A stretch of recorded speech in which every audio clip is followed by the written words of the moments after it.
नमस्ते, good morning. बहुत स्वागत है आपका। आप देख रहे हैं न्यूज़ वन इंडिया। मैं हूं आपके साथ ऋतु तिवारी पोखरियाल।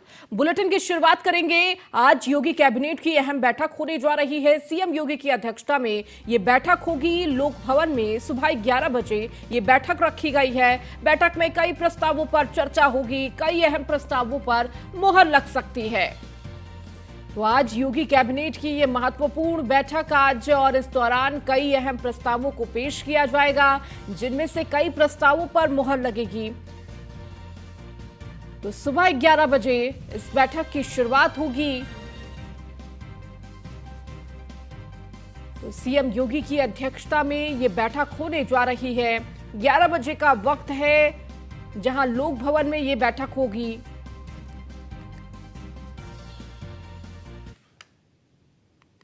सीएम योगी आदित्यनाथ ने ली महत्वपूर्ण बैठक। त्योहारों के मद्देनजर सीएम योगी ने निर्देश दिए हैं, आस्था को दे सम्मान, पर ना शुरू हो नई परंपरा। तो अवैध धर्मांतरण के खिलाफ करे कठोर कार्रवाई। अवैध धर्मांतरण बड़े का अंतर्राष्ट्रीय सिंडिकेट का षड्यंत्र है। बकरीद पर तय स्थान पर होगी कुर्बानी। सड़क आवागमन बाधित ना हो। धार्मिक गतिविधि में तो कहीं भी ना हो प्रतिबंधित पशु का कुर्बानी। तो वहीं शरारती तत्वों से कड़ाई से निपटा जाए, ये पुलिस को निर्देश दिए हैं। कांवड़ यात्रा मार्ग पर मांस का खरीद बिक्री ना हो। पर्व त्योहारों के बीच सुचारू हो बिजली आपूर्ति। यात्रा मार्ग पर श्रद्धालुओं की सुविधा सुरक्षा के होंगे प्रबंध। हर जिले के हर थाने में क्रियाशील हो साइबर डेस्क। 3 माह में 17 नगर निगम गौतम बुद्ध नगर हो सेफ सिटी। नगरों में ई रिक्शा का रूट तय किया जाए।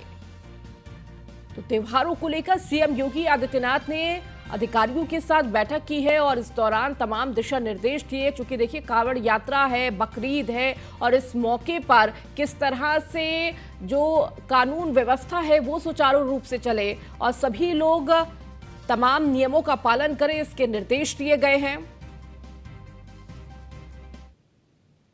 बीजेपी प्रदेश अध्यक्ष भूपेंद्र चौधरी का आज मुजफ्फरनगर दौरा है। भूपेंद्र चौधरी करोड़ों की योजनाओं का करेंगे शिलान्यास।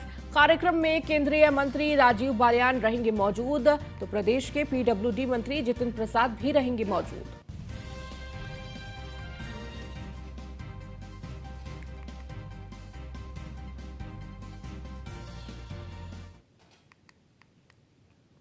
समाज कल्याण विभाग में तबादला। विभाग में 5 अफसरों का तबादला हुआ। उप निदेशक स्तर के 5 अफसर बदले गए हैं। तो समाज कल्याण विभाग में तबादला की रफ्तार देखने को मिली है, जहां पर विभाग में 5 अफसरों का तबादला हुआ है। तो उप निदेशक स्तर के ये 5 अफसर थे जिनके बदले गए हैं पदभार, ये तबादले किए गए हैं।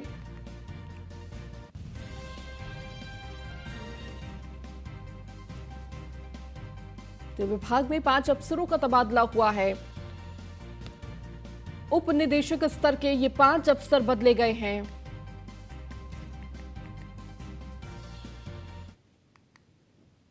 यूपी में कारागार विभाग में बड़े पैमाने पर तबादले हुए। 11 जिलों के जेल अधीक्षक और वरिष्ठ जेल अधीक्षक बदले गए हैं। प्रेमचंद सलोनिया का आगरा से लखीमपुर खीरी जेल ट्रांसफर हुआ है। हरिओम शर्मा का गाजीपुर से आगरा जेल तबादला हुआ। इसके साथ ही कुंदन कुमार का बलरामपुर से बाराबंकी तबादला किया गया। शशिकांत मिश्रा का अयोध्या से मेरठ जेल ट्रांसफर हुआ है। उमेश सिंह का सुल्तानपुर से वाराणसी जेल तबादला हुआ। तो जेल प्रशासन में भी चली तबादला एक्सप्रेस और लगातार तमाम लोगों के तबादले हुए हैं। शशिकांत मिश्रा का अयोध्या से मेरठ जेल ट्रांसफर किया गया। उमेश सिंह को सुल्तानपुर से वाराणसी जेल तबादला देखने को मिला। इसके साथ ही यूपी में कारागार विभाग में बड़े पैमाने पर ये तबादले देखने को मिले हैं। 11 जिलों के जेल अधीक्षक और वरिष्ठ जेल अधीक्षक बदले गए हैं।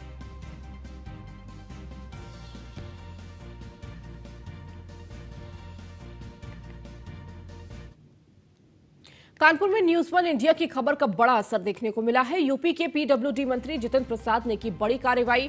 कानपुर में ऑफिस में शराब पीते वीडियो हुआ था वायरल। पीडब्ल्यूडी के अधिकारी का शराब पीते वीडियो हुआ था वायरल। तो प्रशासनिक अधिकारी समेत 3 को निलंबित किया गया। प्रशासनिक अधिकारी राम खेलावन को सस्पेंड किया गया। प्रधान सहायक कमल अग्रवाल निलंबित किए गए। तो वरिष्ठ सहायक अवनीश कुमार को भी सस्पेंड किया गया।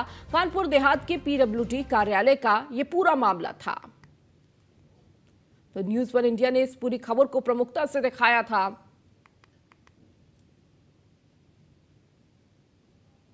तो ऑफिस में शराब पीते वीडियो वायरल हुआ था। पीडब्ल्यूडी के अधिकारी का शराब पीते ये वीडियो जो लगातार सोशल मीडिया पर वायरल हो रहा था, जिसके बाद प्रशासनिक अधिकारी समेत 3 को निलंबित किया गया।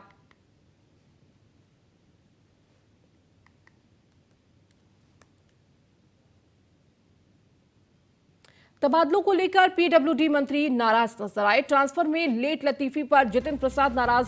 तो जितिन प्रसाद ने प्रमुख सचिव को पत्र भी लिखा, तय तारीख से पहले तबादले के निर्देश दिए। तबादला नीति के तहत ट्रांसफर करने के निर्देश हैं, तो मेरिट के आधार पर ऑनलाइन तबादलों के निर्देश दिए हैं। तो एक्शन में मंत्री जितिन प्रसाद नजर आ रहे हैं। लगातार देर से हुई तबादला एक्सप्रेस को लेकर नाराजगी जाहिर की। उन्होंने कहा कि तय समय से पहले जब निर्देश दिए गए थे तभी ये तबादला हो जाना चाहिए था। मेरिट के आधार पर ऑनलाइन तबादला किया जाए।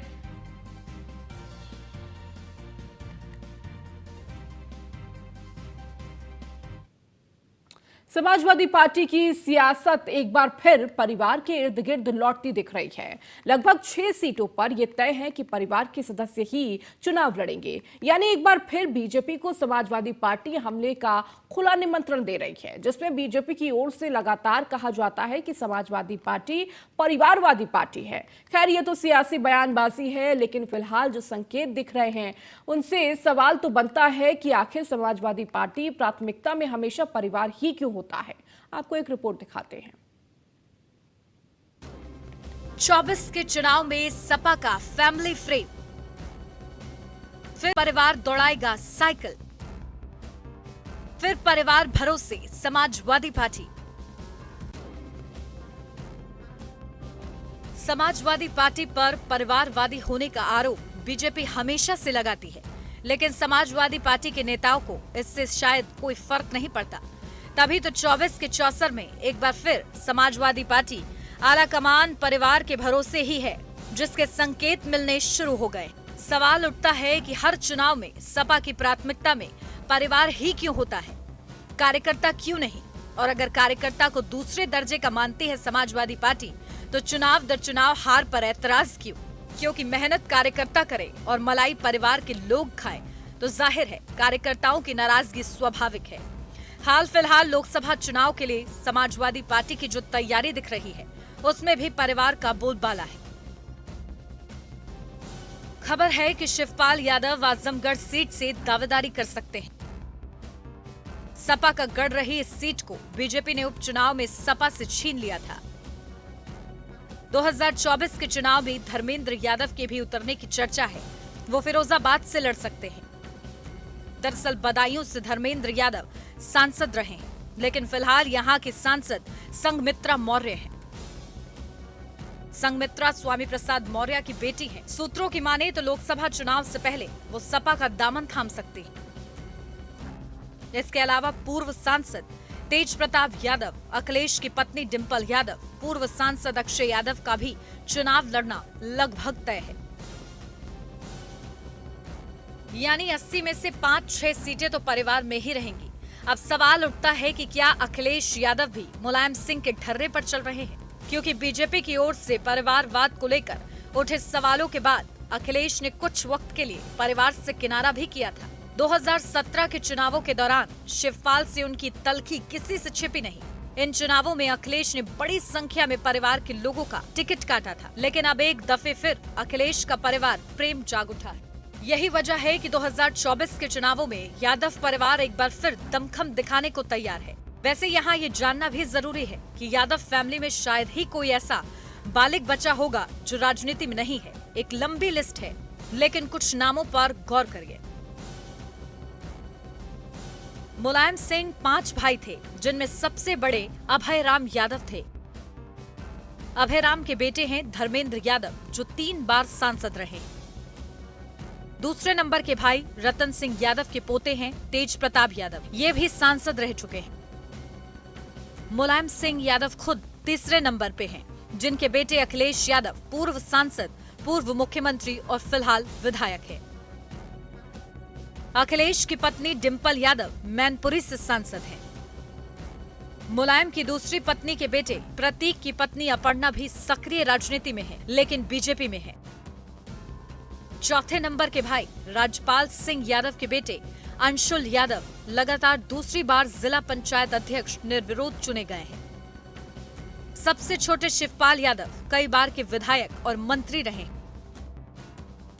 शिवपाल के बेटे आदित्य यादव यूपी पीसीएफ के चेयरमैन हैं।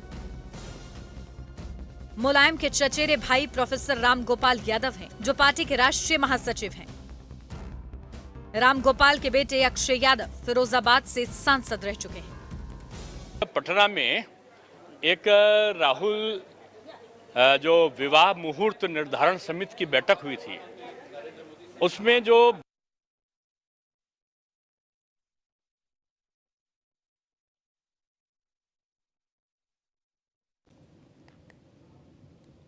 चलिए खबरों में आगे बढ़ेंगे। लोहिया इंस्टीट्यूट के एमबीबीएस के छात्रों का तांडव, बेजुबान जानवरों को मारने से मना करने पर युवक से मारपीट की है। तो पैथोलॉजी विभाग में कार्यरत महिला के बेटे के साथ ये मारपीट हुई है। स्ट्रीट डॉग को मारने से मना करने पर युवक को जमकर पीटा है। विरोध करने पर महिला के साथ भी दबंगों ने अभद्रता की। युवक का बैग और सामान भी एमबीबीएस के छात्रों ने छीना। पीड़ित परिवार ने लोहिया के डीन से लिखित में शिकायत की है। विभूतिखंड थाने में भी पीड़ित परिवार ने तहरीर दी है।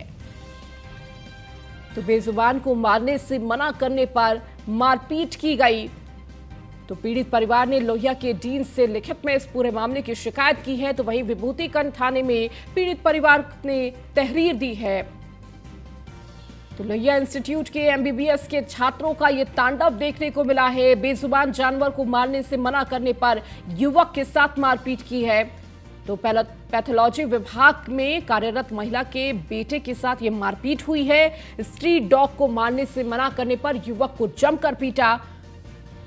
विरोध करने पर महिला के साथ भी दबंगों ने अभद्रता की।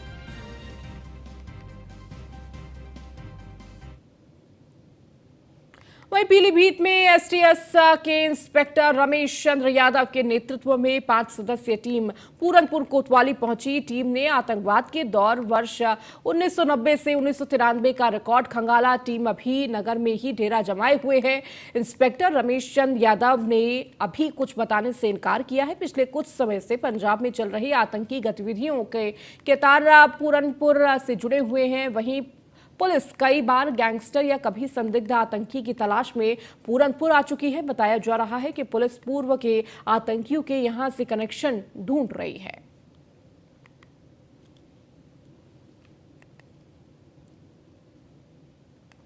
पीलीभीत के बीसलपुर में वर्तमान विधायक विवेक वर्मा के आवास पर ग्रामीणों ने एक पुल निर्माण को लेकर धरना प्रदर्शन किया जा रहा है। आपको बताते चले कि देवा नदी के पुरैना घाट पर पुल बनवाने की मांग को लेकर करीब 1 दर्जन गांव के लोगों ने दूसरे दिन भी विधायक के आवास के बाहर बैठकर नारेबाजी की है। वहीं मांग पूरी न होने पर धरना प्रदर्शन जारी रखने की चेतावनी भी दी। वहीं ग्रामीणों ने कहा कि लोक निर्माण विभाग के देवा नदी के पुरैना घाट के लिए पुल स्वीकृत किया था, लेकिन इसे गलत ढंग से ललौरा गुजरानपुर घाट पर बनाया जा रहा है।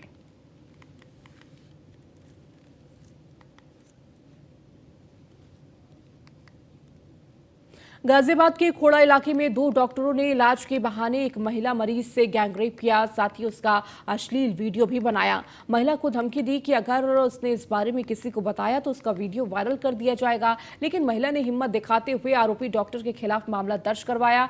फिलहाल एक डॉक्टर को गिरफ्तार कर लिया गया है और अन्य आरोपी की तलाश जुट गई है।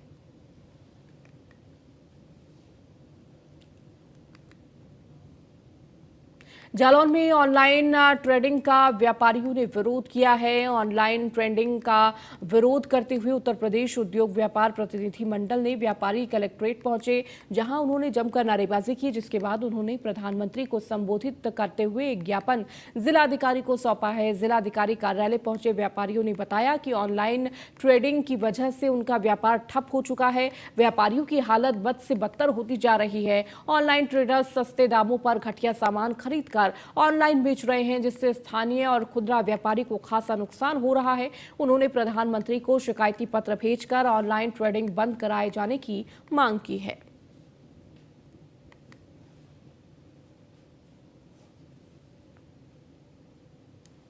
नाम भी आपका? अनिल यादव, जिलाध्यक्ष उत्तर प्रदेश व्यापार। ऑनलाइन ट्रेडिंग बंद करो, बंद करो, बंद करो। नाम भी आपका? अनिल यादव, जिलाध्यक्ष उत्तर प्रदेश व्यापार। ऑनलाइन ट्रेडिंग बंद करो, बंद करो, बंद करो। खबर गोंडा से है, जहां तेज रफ्तार रोडवेज बस के नीचे आई बाइक। बस के नीचे बाइक आने से 2 लोग घायल हुए हैं। घायल दोनों लोगों को एक की हालत नाजुक बताई जा रही है। नाराज लोगों ने जमकर बवाल काटा, चक्का जाम किया। मौके से फरार हुआ रोडवेज बस चालक। बस सवार यात्रियों में मची अफरा तफरी। सूचना पर इटिया थोक थाने पहुंची पुलिस, तो पुलिस ने समझा बुझाकर शांत कराया मामला।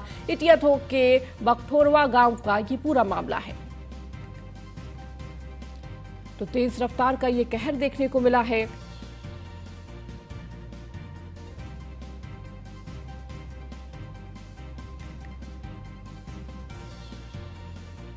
तो रोडवेज बस के नीचे बाइक आ गई, जिसमें 2 लोग घायल हो गए। एक की हालत गंभीर बताई जा रही है। इटिया थोक के पास का ये पूरा मामला, जहां तेज रफ्तार रोडवेज बस के नीचे बाइक आ गई।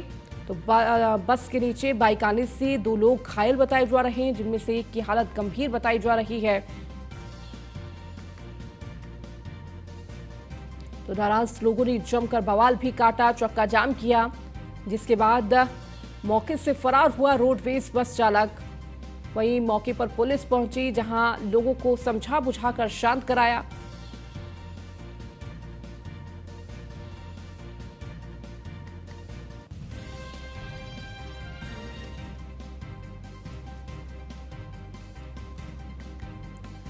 तो इटिया थोक के बखठोरवा गांव का ये पूरा मामला है, जहां पर तेज रफ्तार का कहर देखने को मिला है। तेज रफ्तार रोडवेज बस के नीचे आई बाइक। तो बस के नीचे बाइक आने से 2 लोग इसमें घायल हो गए हैं। तो घायल 2 लोगों में से एक की हालत नाजुक बताई जा रही है। वही इस घटना के बाद नाराज लोगों ने जमकर बवाल काटा, चक्का जाम किया। तो वहीं मौके से फरार हुआ रोडवेज बस चालक, जिसके बाद बस में बैठे यात्रियों में अफरा तफरी मची। हालांकि मौके पर स्थानीय पुलिस पहुंची, जहां लोगों को समझा बुझाकर शांत करवाया।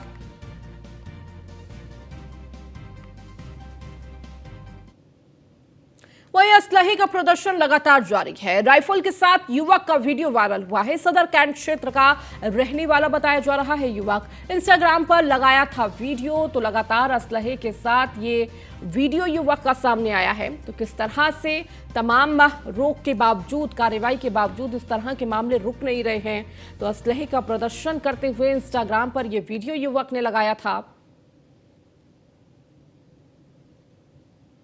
तो राइफल के साथ युवक का यह वीडियो जो इंस्टाग्राम पर डाला गया था, तो सदर कैंट क्षेत्र का रहने वाला ये युवक बताया जा रहा है।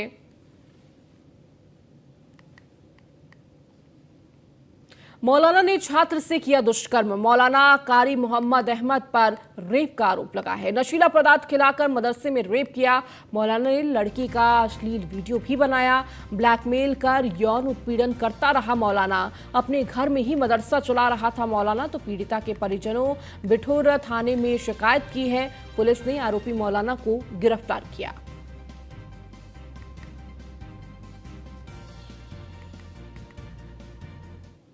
तो पूरा मामला क्या कुछ है आपको वो भी बता देते हैं। बिठूर में मौलाना पर छात्रा ने दुष्कर्म का आरोप लगाया है। नशीला पदार्थ खिलाकर मदरसे में दुष्कर्म करने का यह आरोप लगा है। मौलाना ने छात्रा को अश्लील वीडियो बनाकर ब्लैकमेल भी किया। तो ब्लैकमेल कर छात्रा का यौन उत्पीड़न करता रहा मौलाना। परिजनों ने मौलाना के खिलाफ बिठूर थाने में रेप की एफआईआर भी दर्ज कराई। मौलाना कारी मोहम्मद अहमद अपने घर में ही मदरसा चलाता था। 2018 में छात्रा ने मदरसे में आना छोड़ दिया था। मौलाना उसे ब्लैकमेल करके मदरसे में काम करने के बहाने बुलाता था। तो 22 जनवरी 2022 को मौलाना ने छात्रा को अपने घर बुलाया था। पत्नी के बीमार होने का बहाना बनाकर घर में खाना बनाने के लिए बुलाया। तो छात्रा को नशीला पदार्थ खिलाकर दुष्कर्म किया, अश्लील वीडियो बनाया। वीडियो वायरल करने की धमकी देकर 17 मई 2023 को फिर से दुष्कर्म किया। तो मौलाना की हरकतों से परेशान होकर छात्रा ने परिजनों को आपबीती बताई। सोमवार को मौलाना के खिलाफ बिठूर थाने में रेप की एफआईआर दर्ज हुई है। इस स्थानीय मदरसे के मौलवी, जिनका नाम मोहम्मद कारी उर्फ मोहम्मद अहमद है, के द्वारा इसी मदरसे में पढ़ने वाली एक पूर्व छात्रा जो इनकी पड़ोस में ही रहती थी का शारीरिक रूप से शोषण किया गया है। ऐसी जानकारी उस छात्रा के परिजनों ने दी। परिजनों की लिखित तहरीर के आधार पर तुरंत मामले का संज्ञान लेते हुए थाने में मुकदमा पंजीकृत किया गया इस अभियुक्त के विरुद्ध। इसके बाद में थाने ने इस अभियुक्त की तलाश शुरू कर दी, जिसमें कामयाबी हासिल हुई और इस अभियुक्त को फिलहाल गिरफ्तार किया गया है। अभियुक्त से पूछताछ में अभियुक्त ने इस बात को स्वीकार किया है कि उसके द्वारा एकत्र कृत्य किया गया था। इस मामले की अभी विवेचना प्रचलित है। अंबेडकर नगर के महरीपुर नहर में पानी छोड़ते ही बड़ा हादसा हुआ है। महरीपुरा कैनाल स्टेशन से मात्र कुछ दूरी तेज रफ्तार पानी के कारण नहर कट गया और 2 गांवों का खेत जलमग्न हो गया और गांव की तरफ जाने वाली सड़कें 2 हिस्से में बंट गई। खेतों में पानी भरने से किसानों में आक्रोश भी देखा गया।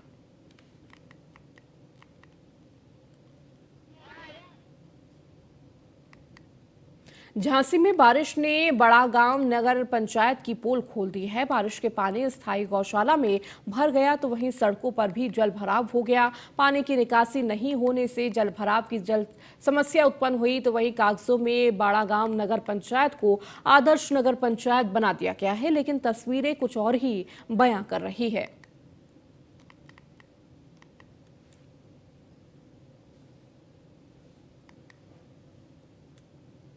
संसदीय मामलों की कैबिनेट कमेटी की बैठक आज संसदीय मामलों की कैबिनेट बैठक होगी, जहां पर केंद्रीय मंत्री राजनाथ सिंह करेंगे बैठक की अध्यक्षता। संसद की आगामी मानसून सत्र की तारीखों पर होगी चर्चा। मानसून सत्र 17 जुलाई या 20 जुलाई से शुरू हो सकता है। तो मानसून की तारीखों को लेकर जिस तरह से संसदीय मामलों को लेकर ये बैठक आज कैबिनेट कमेटी की ये बैठक होगी। केंद्रीय मंत्री राजनाथ सिंह बैठक की अध्यक्षता करेंगे। तो संसद के आगामी मानसून सत्र को लेकर तारीखों पर चर्चा होगी। तो मानसून सत्र 17 जुलाई से 20 जुलाई से शुरू हो सकता है और इसी को लेकर आज चर्चा की जाएगी, जहां सीसीपीए की ये बैठक होगी जिसकी अध्यक्षता केंद्रीय मंत्री राजनाथ सिंह करेंगे।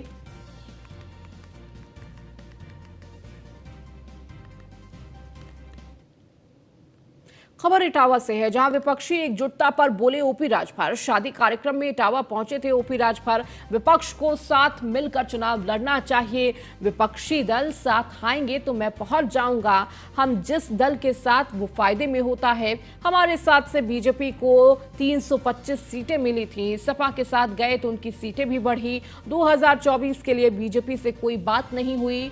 किसी गठबंधन की रणनीति नहीं बनाई।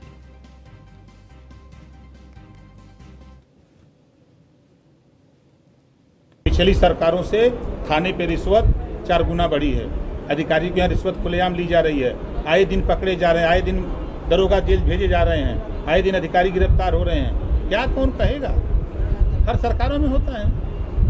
प्रधानमंत्री जी का बयान आया है जिसमें उन्होंने ऐसा कहा है कि अगर अपने परिवार का विकास करना है तो भारतीय जनता पार्टी को वोट देना है, अगर सपा को वोट देना है तो समाजवादी पार्टी का विकास होगा, अखिलेश जी को वोट देना है, गांधी परिवार के बेटे बेटियों को वोट देंगे तो कांग्रेस का विकास होगा। इस बयान पर क्या नहीं, देखिए ये सब बयान कांग्रेस की सरकार में जो फैक्ट्रियां लगी उस फैक्ट्री में गांधी परिवार के लोग काम करते हैं।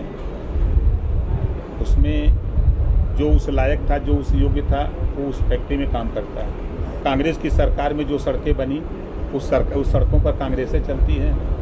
अखिलेश जी के सरकार में जो सड़कें बनी, जैसे आगरा एक्सप्रेस, उस पर खाली अखिलेश परिवार चलता है या समाजवादी परिवार चलता है। मायावती जी की सरकार में वो मथुरा एक्सप्रेसवे बना तो क्या उस पर खाली बहुजन समाज पार्टी का ही परिवार चलता है? ये तो राजनीति में देखिए भाषा है नेताओं का कि हम कौन सी भाषा बोल दें कि जनता हमको वोट दे। लेकिन संजय निषाद कह रहे हैं कि कुछ विभीषण ऐसे हैं राजनीति में जो जनता को केवल भड़का रहे हैं सरकार के। देखिए ऐसा है, उनका कहना सही है। जो लोग आज चाहे कांग्रेस में हो, चाहे बसपा में हो, चाहे सपा में हो, चाहे भाजपा, ये चारों पार्टियां सत्ता में है ना, रही हैं और हैं। तो ये आरक्षण 17 जातियों के आरक्षण को क्यों नहीं लागू किए? ये संविधान में समता, स्वतंत्रता, बंधुत्व और न्याय की बात है, तो फिर सबको समान अधिकार क्यों नहीं? किसने मना किया? कोई रोका हो तो बता दीजिए। पिछली सरकारों से। चलिए, इस बुलेटिन में फिलहाल इतना ही। बने रहिए न्यूज़ 1 इंडिया के साथ।